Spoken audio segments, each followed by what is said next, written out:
Është kudo në qendrat e votimit sot, siç e tham, ka radhë të gjata dhe kjo është sidomos e vërtet për shtetin e Virginias, i cili ka votuar tradicionalisht pro-republikanëve, ndërsa në këtë zgjedhje senatori Obama është rreth 5% përpara në anketa. Kolegu ynë Ilir Ekonomi ishte në një qendër votimi të këtij shteti dhe përgatiti këtë reportazh. Këtu jemi në një qendër votimi në Virginian Veriore, në Arlington të Virginias Veriore. Dhe ju mund të shikoni interesimin e madh që kanë ngjallur këtë zgjedhje, me qindra njerëz janë duke pritur këtu në radhë, njerëz që presin prej një ore gjys ose 2 orësh. Kjo pra duket se është një shenjë interesimit të madh që kanë njerëzit për këtë zgjedhje, sidomos këtu në shtetin Virginia, ku rezultati i votimit nuk dihet, për arsye se Virginia, siç dihet, është një shtet i lëkundur, nuk është e qartë se kush do fitojë, megjithëse Obama ka qenë rreth 5 pikë përpara ditët e fundit se sa senatori McCain. Ne këtu pam shumë njerëz të cilët ishin të zhgënjur nga kjo radhë gjatë dhe shumë prej tyre u kthyen nëpër shtëpitë e tyre për të ardhur më vonë në mbrëmje. Ne patëm rastin të bisedojmë këtu me një student shqiptar pas universitar, quhet Vidian Tolka, i cili studion në Universitetin Georgetown të Washingtonit dhe është caktuar të votojë në këtë qendër votimi.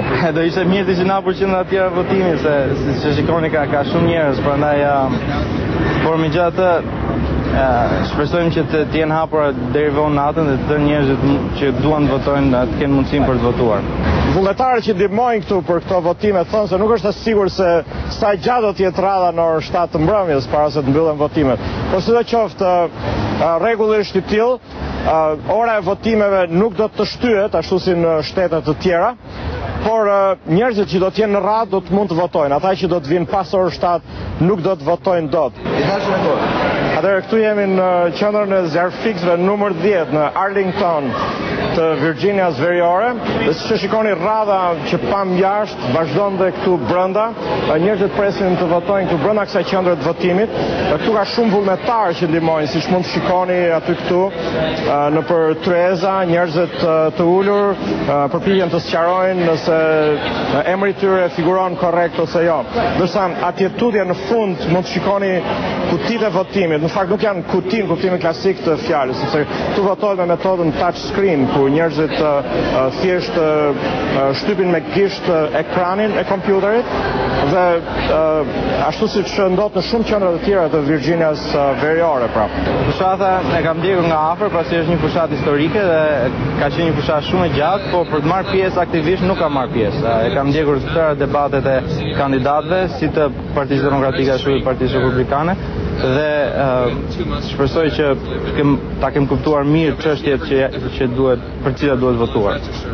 Kjo fushatë është ka qenë shumë frymëzuese për shumë njerëz, sidomos për shkak të kandidatëve të cilët marrin pjesë, dhe ka shtyrë shumë njerëz që të vinë të votojnë.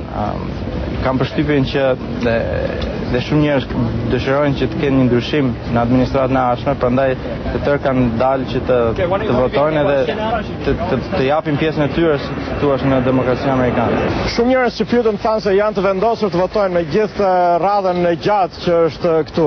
Kjo pra është një shprehje e interesimit të madh që kanë njerëzit për këtë zgjedhje presidenciale. Linjat e Arben.